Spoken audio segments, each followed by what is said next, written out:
Quiero que oremos juntos, por favor. Señor, te damos gracias.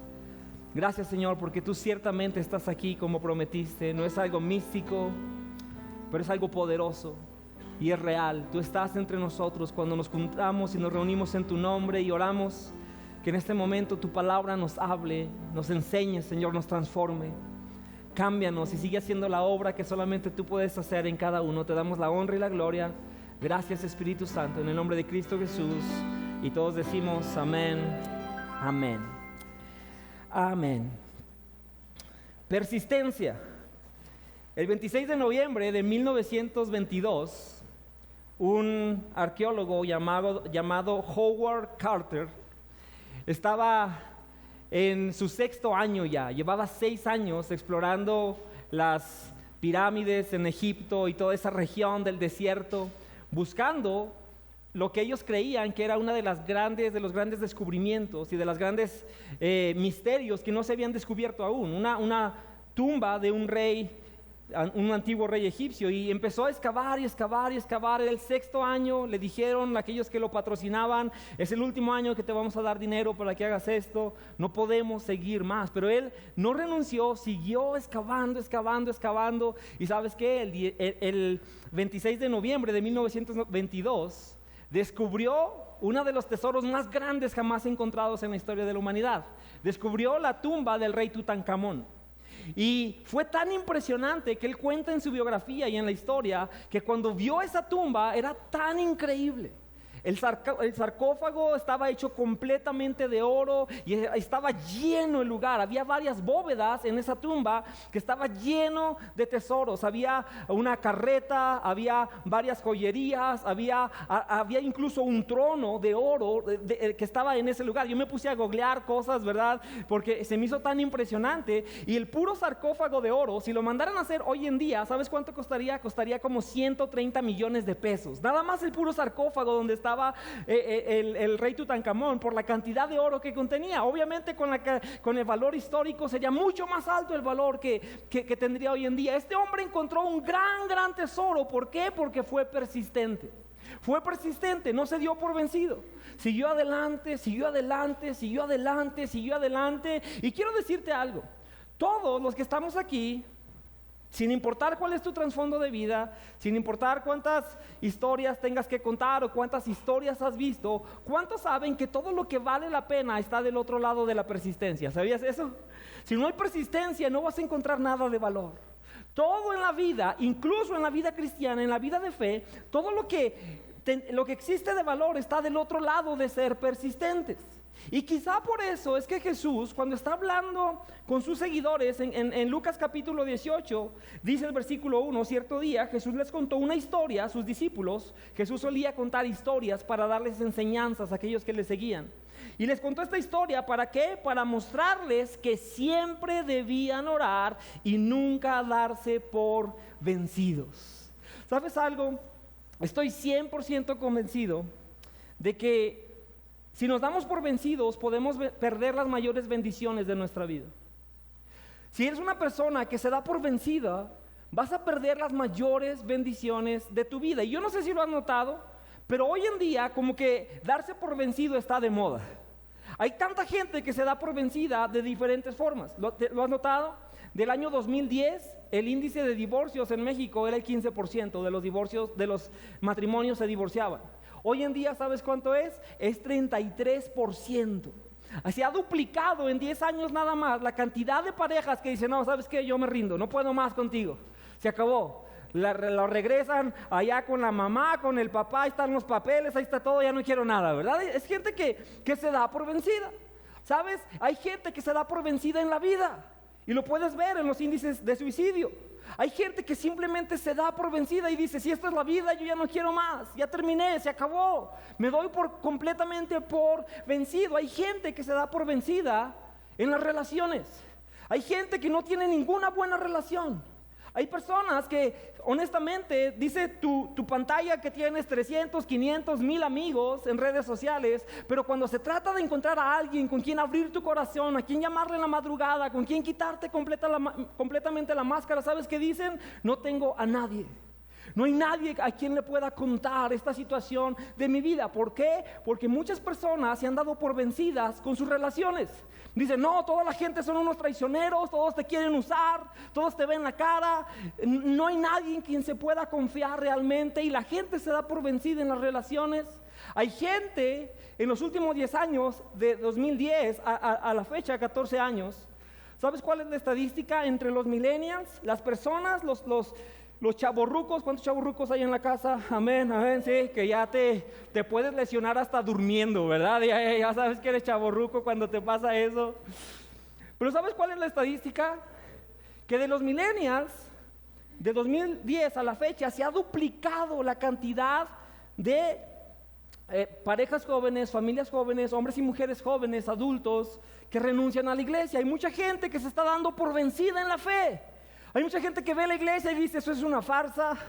Dicen que aman a la gente, pero en realidad a mí solo me usaron, a mí solo me manipularon.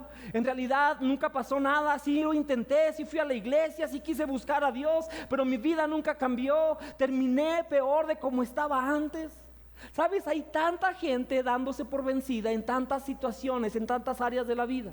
Hay muchos cristianos que renuncian, se dan por vencidos con Dios. Se dan por vencidos a los sueños que Dios puso en sus vidas. Hay tantas personas que Dios te dio un sueño, te dio un propósito, te dio una visión, pero pasa el tiempo y un día ya ni te acuerdas de lo que Dios te dijo. Te diste por vencido porque lo intentaste, porque no te viste suficientemente capaz de hacerlo, porque ninguna puerta se abrió. Y tantas personas se dan por vencidos en la vida. Quizás esa es la razón por la cual Jesús nos enseñó en esta parábola y nos dijo, esto es importante que lo sepan. Tienen que saber, y quiero contarles esta historia, dijo Jesucristo, para mostrarles que siempre deben orar y nunca darse por vencidos. Ahora quiero que notes esto, porque esto es una clave para la vida cristiana. Esta es una clave si no vas a ser uno más de la estadística de los que renuncian y se dan por vencidos a los sueños de Dios, a los planes de Dios, a las personas, a las bendiciones que Dios te ha dado. Tenemos que aprender esta clave. ¿Por qué? Porque orar siempre y no darse por vencido va de la mano. De hecho, quiero que sepas esto. Orar siempre es la clave para no darse por vencido. Si no eres una persona que aprende a ser constante, persistente en la oración, tarde o temprano vas a tirar la toalla. Tarde o temprano vas a tirar la toalla. ¿Por qué? Porque la iglesia se te va a hacer rutinaria, porque el matrimonio se te va a hacer rutinario, porque todo te va a hacer rutinario, porque todo se te va a hacer imposible, porque todo va a dejar de tener sentido y vas a terminar diciendo, esto no tiene sentido, no vale la pena. Podemos pasar a ser de aquellos que se dan por vencidos si no aprendemos a orar siempre. La oración es la clave para no darse por vencido. Eso nos enseñó el Señor Jesús. Ahora, seamos honestos, cuando se trata de la oración es algo que todos sabemos que debíamos hacer, pero si somos honestos decimos, pero no lo hago, por lo menos no creo que estoy haciendo suficiente como debería. ¿Podemos ser honestos aquí o no? ¿Cierto? Decimos, es que no sé, no se me da, no he podido, no soy muy bueno haciendo esto. Y el día de hoy yo quiero que veamos esta historia que Jesús contó y que respondamos las preguntas. ¿Por qué a veces no oramos? ¿Qué nos dice la palabra de Dios? ¿Cómo nos alienta Jesucristo mismo en sus palabras para que oremos, para que busquemos a Dios? ¿Qué dice la Biblia acerca de esto? Y Jesús comenzó a contar esta historia. Y en esta historia hay diferentes personajes. Está un juez, está una mujer y luego está un enemigo que no sabemos quién es, ¿sí? Pero dice la Biblia que el primero en la historia es un juez. En el versículo 2 dice, Lucas 18:2, había un juez en cierta ciudad, dijo Jesús, que no tenía temor de Dios ni se preocupaba por la gente. Este cuate era un canalla, ¿sí? Era uno de esos infelices, ¿verdad? Que dices, de verdad, era un tranza, probablemente con la costumbre romana, era de aquellos que recibían mordidas, ¿verdad? Los cristianos dicen que no dan mordidas, dan ofrendas de amor, ¿verdad? Que el Señor los reprenda si andan dando ofrendas de amor a los tránsitos. Pero, hey, este era un tipo de esos, ¿sí? Era un hombre perverso. No le importaba a Dios, no le importaba a la gente, solamente veía por él mismo. No tenía temor de Dios, no le interesaba saber si estaba haciendo bien o mal, no tenía ninguna brújula moral en su vida. Ese era este hombre, ese primer personaje de la historia. Pero el segundo personaje, sigue diciendo la Biblia, es una viuda. El versículo 3 dice: una viuda de esa ciudad acudía a él en repetidas veces para decirle: hágame justicia en este conflicto con mi enemigo. Era una viuda, una mujer que tenía un problema. Y era un problema apremiante, uno de esos que les quitaba el sueño, uno de esos que ella decía: no, es que ya no puedo más con esto. Y esa viuda lo que hacía es que iba con el juez. Iba con el juez y constantemente, dice la Biblia, que repetidas veces le decía: hágame justicia, señor juez, hágame justicia. Tengo este conflicto, esta persona ha abusado de mí, esta persona me está haciendo un mal. Usted tiene el poder, la capacidad de arreglar esta situación en mi vida. Ayúdeme, por favor. Constantemente esta viuda, una mujer viuda, tienes que saber que era una de las posiciones más tristes que alguien podía tener en ese punto de la historia. Una viuda era una persona que todos sabrían que era una persona muy indefensa. Era una persona incapaz, menospreciada, juzgada. Muy probablemente era pobre, sin muchos recursos para salir adelante, para enfrentar la vida. Esa era la condición de las viudas en los tiempos de Jesús. Y esta mujer está insistiendo con este hombre injusto y le dice: juez, por favor, hazme justicia. Por favor, ayúdame a solucionar este problema. Ayúdame a que se haga lo justo en esta situación. Y quiero decirte algo. En esta historia, tú, en las parábolas de Jesús, siempre tienes que identificarte con alguien. Ahora, ¿con quién crees que debemos identificarnos en esta historia? En esta historia, tú y yo somos la viuda. Somos la viuda. Pero seamos honestos, nadie queremos identificarnos de esa forma. Nadie nos gusta ser los pobres. A nadie nos gusta ser los indefensos, ser los incapaces. A nadie nos gusta ser los menospreciados. A nadie nos gusta ser los que no pueden. Nadie queremos ser eso, ¿cierto? O alguien disfrutaba ser pobre, alguien ha disfrutado. No, nadie disfruta eso, ¿cierto? Yo no sé, ¿todavía existen tenis piratas? Sí, ¿verdad? Creo que todavía existen tenis piratas, sí. Pero en mis tiempos de secundaria, ¿sí? Si traías unos tenis piratas, te iban a agarrar de carrilla, ¿se acuerdan? Bueno, a menos que los otros también trajeran, ¿verdad? Pero los que traían los de veras te agarraban de carrilla. ¿Tienen esa foto ahí? ¿Alguien alguna vez compró unos tenis pirata en la feria? Sí, yo llegué a comprar un par. Ok, no pasa nada, ok. Ya Dios nos perdonó. Bueno, si la tienen. Pero cuando tus tenis decían Mike en vez de Nike, ¿verdad? O decían Adidas, ¿verdad? En vez de Adidas, decías: no, ¿por qué? ¿Verdad? O llegaban tus papás bien emocionados: mira, hijo, lo que te traje. Y tú: no, me van a matar en la secundaria, ¿verdad? Si me ven esos tenis. ¿Por qué? Porque nadie queremos ser los pobres. De hecho, la cultura lo que te dice es: hey, tú puedes. Hey, tú eres suficientemente bueno. Hey, tú levántate, cree en ti. Y sabes, es algo irónico porque en la Biblia siempre está llena de tensiones, ¿ok? Hay cosas que parece que son muy contradictorias, pero no son contradictorias. Es la sabiduría de Dios. Por ejemplo, ¿sí? La Biblia nos enseña en respecto a esto. Dice, Jesucristo habló en Mateo 5, verso 3, y dice: Dios bendice a los que son pobres en espíritu y se dan cuenta de la necesidad que tienen de Él, porque el reino del cielo les pertenece. Dios bendice a los pobres en espíritu. Ok, entonces, ¿qué está diciendo la Biblia? ¿Que debemos ser pobres en espíritu? Sí. Pero también la Biblia dice que tenemos todas las riquezas y las promesas y la herencia dada por Dios, amén. Dice que somos más que vencedores y somos ricos y todo lo podemos en Cristo, quien nos da la fuerza. ¿Cuántos dicen amén a eso? Amén. Entonces, tú y yo podemos decir: bueno, Joel, entonces, ¿cuál creo? Creo lo que dice la Biblia de que soy cabeza y no cola, que Dios me ha bendecido, que soy hijo de un rey, que soy embajador del reino de Dios, que todas las bendiciones de Dios están sobre mí, que Dios va a abrir las ventanas de los cielos y derramar bendición hasta que sobreabunda. ¿Creo eso? ¿O creo que soy un pobre en espíritu? ¿Cuál de las dos debo creer? ¿Sabes cuál es la respuesta? La respuesta es ambas. Ambas, tienes que creer ambas. Porque para que vivas a la luz de la verdad de Dios, ambas tienen que ser una realidad en tu vida. Cuando se trata de presentarte delante de Dios, de ver tu vida y de decir: Dios, esta circunstancia es mucho más grande, como la viuda, es mucho más grande de lo que yo puedo hacer. ¿Sabes cómo tenemos que presentarnos delante de Dios? Completamente pobres en espíritu. Pobres en espíritu, decir: Dios, no hay nada que yo pueda hacer. no hay recurso, no hay capacidad en mí, no hay absolutamente nada en mí para enfrentar estas situaciones, para enfrentar cualquier situación de mi vida. Dependo completamente de ti, amén. Pero después, cuando estás avanzando en la vida, cuando estás dando pasos de fe, tienes que creer la identidad que Dios dice acerca de ti. Entonces son ambas, pero muchas veces, si somos honestos, no nos gusta identificarnos con esta parte. Y esa es la razón por la cual muchas personas no oran. ¿Sabes por qué? Es arrogancia. Es arrogancia. Es decir, yo no necesito a Dios.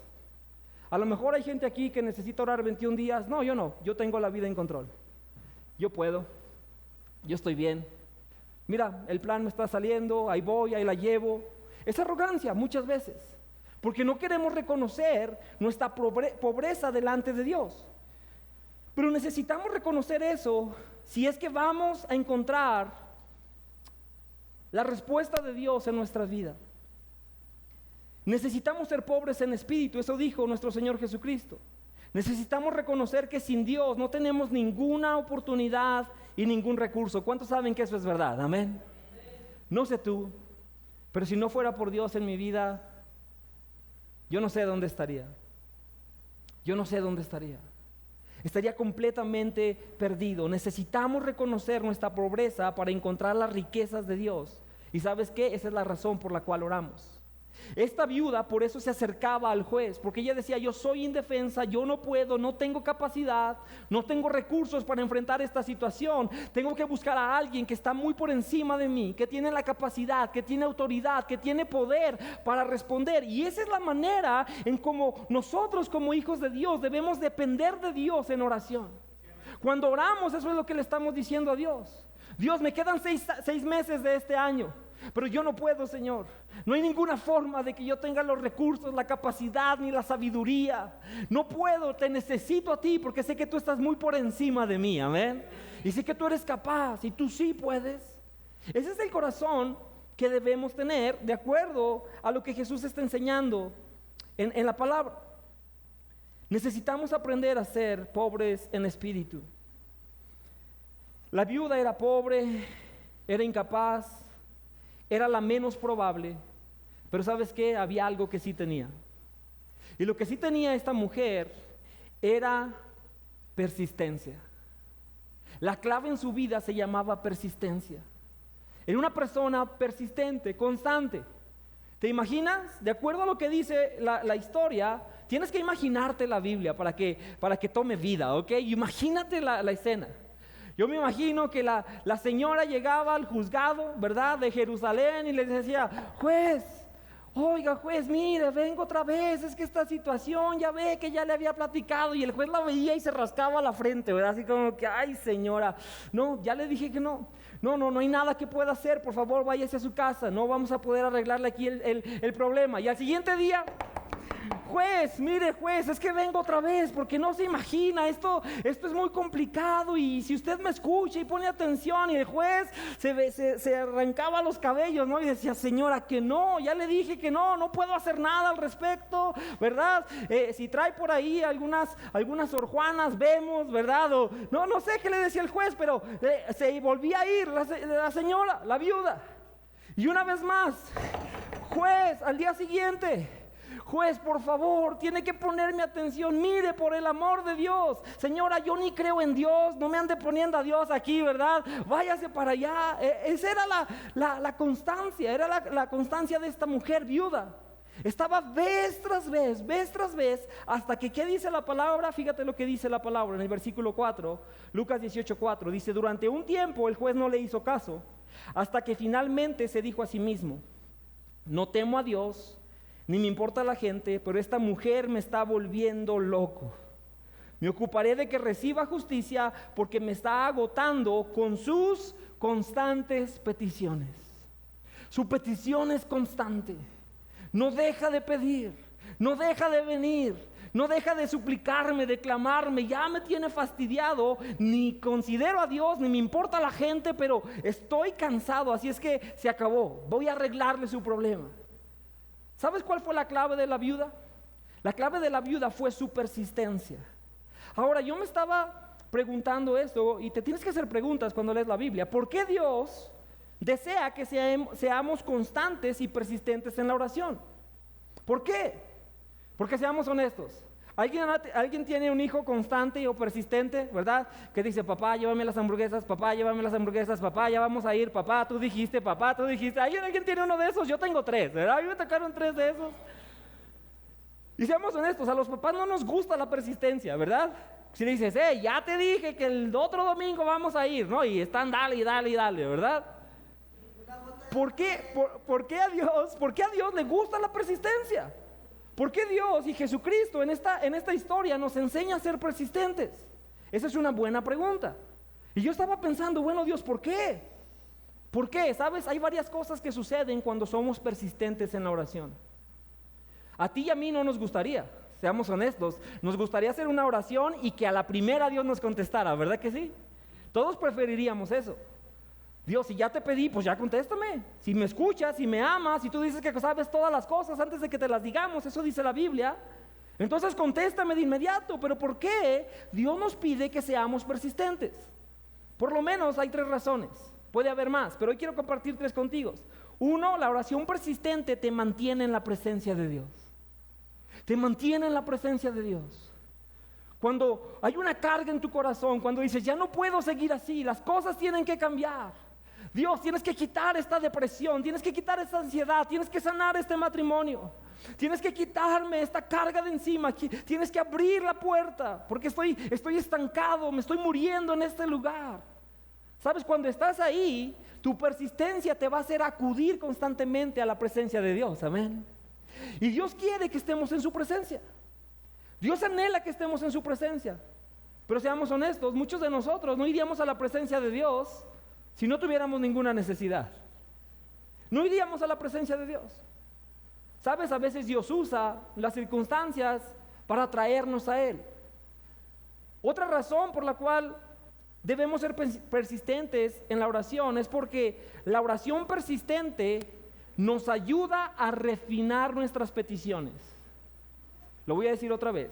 La oración persistente te va a ayudar a refinar tus peticiones. ¿Qué te quiero decir con esto?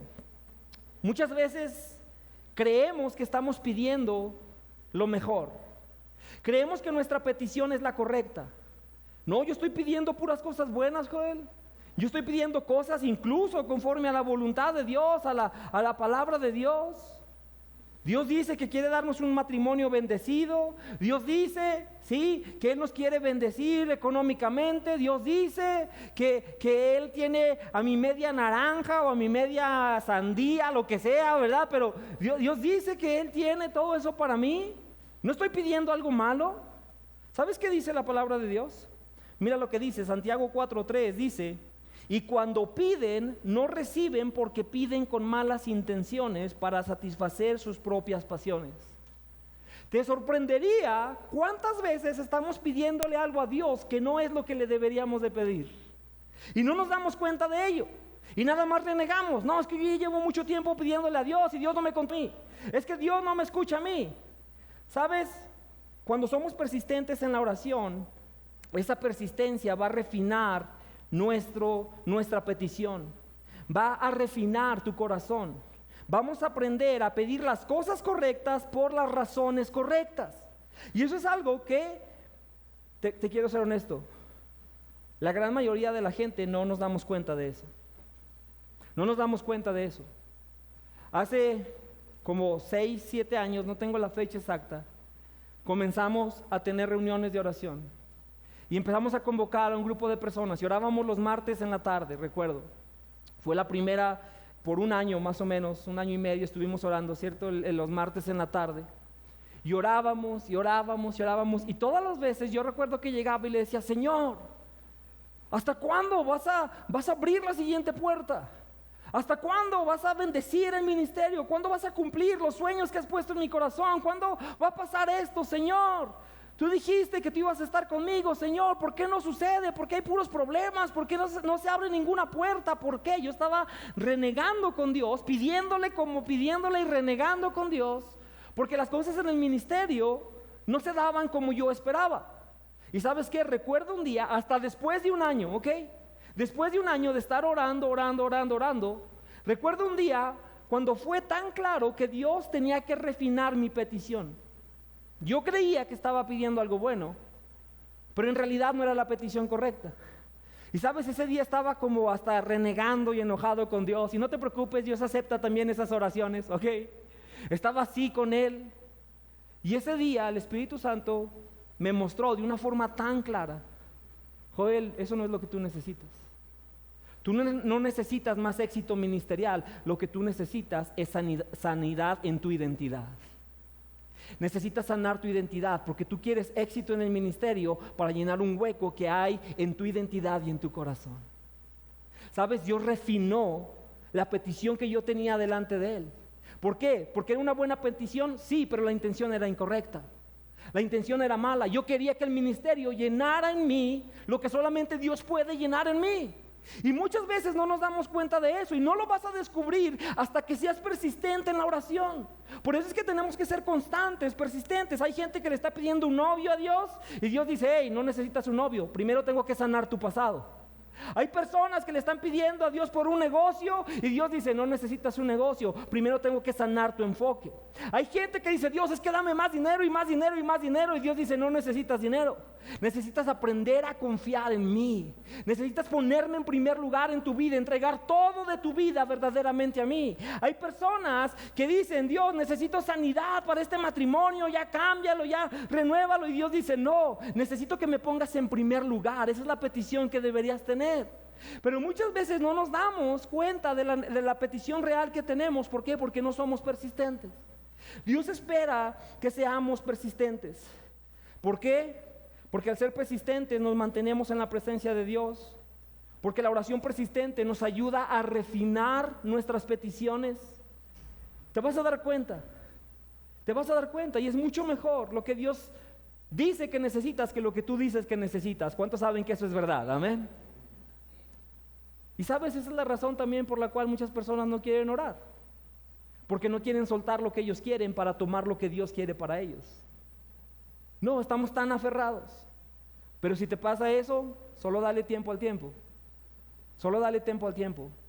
Porque todos vamos a atravesar circunstancias en la vida donde vas a decir: no me queda otra más que buscar a Dios, o huir de Él y enfrentar la vida por ti mismo, lo cual es una tragedia. Número 3, la oración persistente edifica nuestra fe. Cuando tú estás orando, ¿sabes qué estás haciendo? Tu fe se está fortaleciendo. Cada vez que oras, que te presentas delante de la presencia de Dios, tu fe se va fortaleciendo. Tu espíritu cada vez dice: yo confío en Dios. Yo sé que Dios me escucha. Yo sé que Dios está obrando. Yo sé que Él está haciendo algo a mi favor. Sí, no ha llegado la respuesta, pero no importa. Yo sé que Él me está transformando a mí. Yo sé que Él está haciendo y está usando todo esto para mi bien. Cuando tú oras de forma persistente, se fortalece también tu fe. Y Jesús nos da esta lección acerca de esta parábola. En el versículo 6 dice: entonces el Señor dijo, Jesús dijo: aprendan una lección de este juez injusto. Si hasta Él dio un veredicto justo al final, si una persona como esta, si este juez dio un veredicto a favor de esta mujer, dice: ¿acaso no creen que Dios hará justicia a su pueblo escogido que clama a Él de día y de noche? ¿Seguirá aplazando su respuesta? Les digo que no. Pronto les hará justicia, pero cuando el Hijo del Hombre regrese, ¿a cuántas personas con fe encontrará en la tierra? Amén. ¿Sabes? Yo estaba leyendo esto y dije: a ver, ¿por qué dice que cuántas personas con fe? ¿Que no estamos hablando de orar y de ser constantes en la oración, de persistir en la oración? ¿Por qué está hablando de la fe? ¿Sabes por qué? Porque la fe y la oración están íntimamente relacionadas. Están íntimamente relacionadas. De hecho, la oración y la fe se levantan y caen juntas. Debes saber eso. La oración y la fe se levantan y caen juntas. Si no eres una persona de oración, tarde o temprano tu fe va a sufrir. Tarde o temprano tu fe va a sufrir. Te vas a empezar a cansar, te vas a empezar a desgastar. Te vas a dar cuenta que las cosas empiezan a perder sentido. Empiezas a extraviarte. Y tarde o temprano podemos darnos por vencidos. ¿Por qué? Porque orar siempre es la clave para no darte por vencido. Necesitamos ser personas de fe, pero si vamos a ser personas de fe, iglesia, necesitamos ser persistentes, constantes en la oración. Quiero preguntarte, si eres honesto, ¿has pensado en darte por vencido? Ponte a pensar eso.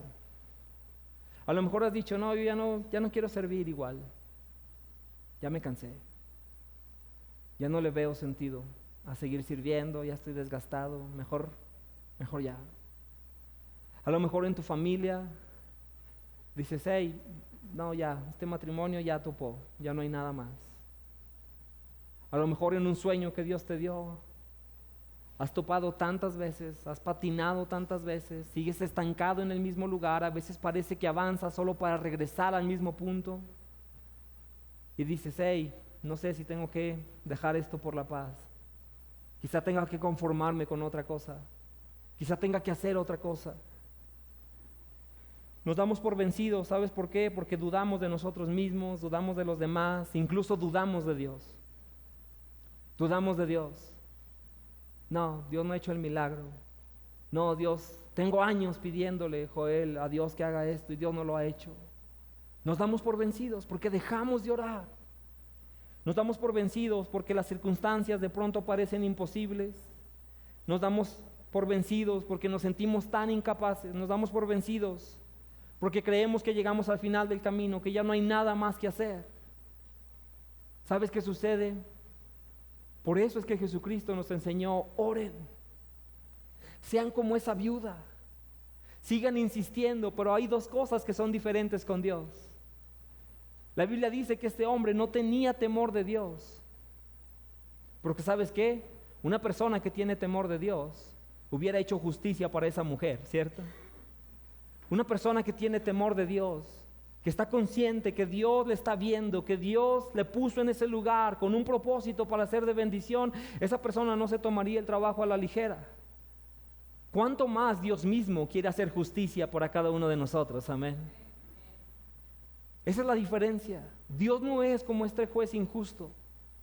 Dice la Biblia que no tenía temor de Dios, ni le importaba a la gente. ¿Sabes qué dice la palabra? ¿Cómo te declara a ti y a mí? Dice el versículo 7. Dice, ¿acaso no creen que Dios hará justicia a su pueblo escogido que clama a Él de día y de noche? Amén. Eres su pueblo escogido, Él te escogió. Cuando tú decides comenzar una relación con Jesús, ¿sabes algo? Pasas a ser parte de la familia de Dios, eso dice la Biblia.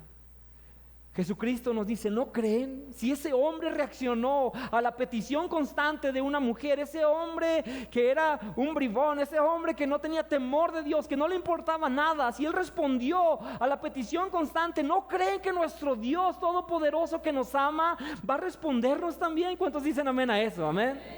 Claro que sí, claro que Él va a responder. Pero ¿qué dice? Su pueblo escogido que clama a Él de día y de noche. Aquellos que son persistentes, que están orando, que están buscando la presencia de Dios. Esa es la manera. ¿Por qué? Porque ese es el ejercitar nuestra fe. ¿A cuántos va a encontrar con fe? Quiero decirte, cuando oramos, ejercitamos nuestra fe y somos transformados, iglesia. Eres transformado en la presencia de Dios. Aprendemos a confiar en Dios. Recordamos quiénes somos, recordamos quién es nuestro Dios, recordamos que Él está por encima de toda circunstancia, amén. Recordamos que cuando para nosotros parece que llegamos al final del camino, Dios dice, para mí no hay nada imposible y yo hago caminos donde no hay, amén. Ese es nuestro Dios. Y eso sucede cuando tú y yo estamos orando, buscando a Dios en oración. Si en este punto de tu vida estás ahí y tú dices, joder, yo estoy a punto de darme por vencido. Hasta he pensado que quizá ya no tiene sentido venir a la iglesia porque yo sigo igual. Porque así es, Cruz. Porque la vida sigo patinando en lo mismo. Sigue avanzando lo mismo y yo no veo nada de Dios en mi vida. He pensado en renunciar. He pensado en esto ya se acabó. Quiero correr, salir corriendo de todos lados, a todas partes. Estoy cansado. Si estás en ese lugar, ¿sabes qué? Las palabras de Jesús son, tienes que saber esto, porque cuando oramos, cuando nos ponemos serios a buscar a Dios, cuando somos persistentes en la oración, eso te va a llevar a no darte por vencido. Amén. A no darte por vencido. Este lunes, el martes, fue el cumpleaños de mi hijo Liam, y hace como una semana atrás estábamos ahí en galerías y fuimos a ver las jugueterías y todo, y pasamos un buen rato ahí, estábamos viendo las cosas y comprando algunas cositas, y Liam vio una máscara de dinosaurio en la juguetería que está junto a las escaleras eléctricas. Y mientras andábamos ahí, me decía: papá, ¿te puedo llevar a que veas la máscara de dinosaurio? Y le digo: ok, vamos. Yo no la había visto la primera vez, y me llevó la primera vez, ¿verdad? Y me dice: mira, papá, es esta y tiene sonido, y me enseñó, ¿verdad? Bien emocionado. Le dije: hey, hijo, ok, vamos a ver, ya viene tu cumpleaños, vamos a ver. Pasaron 5 minutos, ya habíamos regresado, andábamos en otras tiendas, y me dice: papá, ¿podemos ir a ver otra vez la máscara de dinosaurio? Le digo: Liam, pero ya la vimos. No, papá, por favor, vamos a verla otra vez. Y fuimos otra vez a ver la máscara de dinosaurio. Mira, papá, cómo hace el ruido. Y me enseñaba la máscara de dinosaurio. Y salimos de ahí una vez más, y luego fue con mi esposa. Le dice: mamá, ¿me llevas a ver la máscara de dinosaurio? Y otra vez Magos fue a ver la máscara de dinosaurio, ¿sabes? Y después regresa y me dice: papá, por favor, cómprame la máscara de dinosaurio. ¿Me comprarías la máscara de dinosaurio? Y sabes, cuando yo veo la insistencia de mi hijo, todos los papás sabemos esto. ¿Nos gusta bendecir a nuestros hijos, sí o no? Claro que sí. Claro que sí. Le dije: hijo, hey, vamos a ver, yo creo que sí, ya viene el cumpleaños, vamos a ver. Y nos fuimos al carro, y vino con nosotros y todo. Y yo no me acordaba exactamente qué máscara era, y quería buscarla en internet porque estaba cara la máscara para mi presupuesto, y le dije: Magos, ve a ver la máscara de dinosaurio y tómale una foto, ¿verdad? Y vamos a ver qué vamos a hacer con esa máscara de dinosaurio. Y fue y le sacó la foto y me la mandó.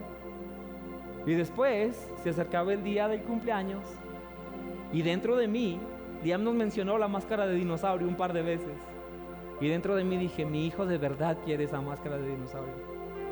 De verdad quiere esa máscara de dinosaurio. Y me metí, la compré, y cuando llegó, la pedimos por internet. Cuando llegó el día de su cumpleaños, la tarde del día de su cumpleaños, el martes, llegó una caja así grande de Amazon, y adentro traía la otra caja. ¿Sabes? Mi hijo estaba emocionado porque era su regalo, pero yo estaba más emocionado porque se lo había dado, ¿cierto? Yo estaba contento de verlo abrir la máscara de dinosaurio. Así es que si ven un dinosaurio cristiano aquí en Destino, no se asusten, es mi hijo, ¿verdad? Anda ahí abajo. Pero sabes, yo estaba tan emocionado. Dije: sí, le pude dar a mi hijo lo que me estaba pidiendo. Mi corazón se llenó. ¿Cuántos papás han experimentado eso, cierto? ¿Lo has experimentado? Porque como papá te encanta bendecir a tus hijos. Te encanta bendecirlos, te encanta verlos sonreír, te encanta verlos con el corazón lleno. Eso nos encanta como papás. ¿Y qué te quiero decir? ¿Sabes qué, iglesia? Dios está listo para responder si tú estás listo para pedir. Dios está listo para responder, pero Él dice: nadie me pide, nadie viene, nadie es persistente en la oración. Y quiero terminar diciéndote esto. ¿Sabes? Honestamente, todavía me considero muy torpe en la oración. Hay tantas cosas que no sé, y leo los libros y se me olvidan de la oración, y luego los vuelvo a leer y escucho a gente que habla de la oración. Pero te puedo decir esto: tiene un par de años. La mayoría de esos años he sentido que no he sabido cómo orar, si soy honesto contigo. Pero ¿sabes qué? Por la gracia de Dios, nada más he sido persistente. He sido persistente. Y hay veces que he venido aquí a las 6 de la mañana a orar un miércoles y estoy más dormido que despierto. ¿Podemos ser honestos también? Sí, podemos ser honestos. No siempre, pero algunas veces. Hay veces que oro y digo: Señor, aquí estoy. Aquí estoy, no tengo ni ganas ni cara para presentarme a ti, pero aquí estoy, Señor. Te necesito. Quiero ser persistente. Quiero buscarte. ¿Y sabes qué te puedo decir? El Padre Celestial ha sido mucho más bueno conmigo de lo que yo merecería. Él ha respondido cada petición. Él ha abierto puertas que yo jamás imaginaría que se iban a abrir a mi favor. Él ha sanado cosas tan profundas en mi vida, en mi matrimonio. Él me ha conectado con gente que yo jamás podría estar conectado con ellos. Él es tan bueno. Él es tan fiel. ¿Por qué? Porque cuando tú y yo somos persistentes, cuando venimos delante de Él en oración, Dios ve eso. Y el Padre Celestial Él quiere dar, pero está esperando quién está dispuesto a pedir.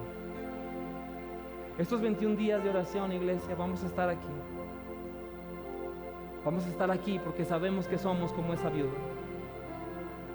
Yo sé, yo no tengo lo necesario. Yo no puedo ser el esposo ni el papá. No puedo servirles a ustedes. No puedo si Dios no está conmigo. Necesito la gracia de Dios y tú también. Solo es cuestión de que lo reconozcas o no. Nos gusta decirlo aquí en Destino porque es verdad. La oración siempre debe ser nuestra primera respuesta y nunca nuestro último recurso. No esperes a orar hasta que te digan si es cáncer. Ahora sí vamos a orar a las 6 de la mañana. No esperes a orar hasta que el matrimonio se esté colapsando. Ahora sí vamos a orar. No esperes a orar, no, ora ahora. Ora hoy, busca a Dios. Porque Dios te escucha. Dios nos escucha. Él está dispuesto a dar, pero está esperando a gente que esté dispuesta a pedir.